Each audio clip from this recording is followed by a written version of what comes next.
இந்திய கம்யூனிஸ்ட் கட்சியின் 91வது ஆண்டு விழா நிறைவு இன்று கொண்டாடப்படுகிறது.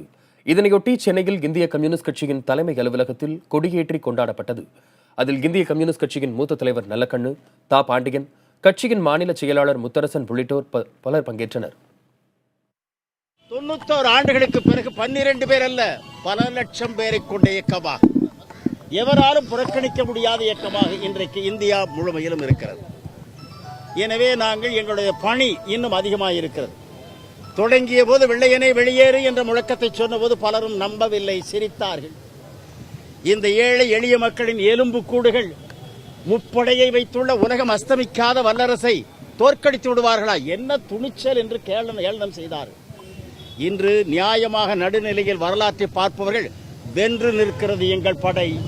முப்படையை வைத்திருந்தவன் கப்பல் கட்டி கடையோடு போய்விட்டான்.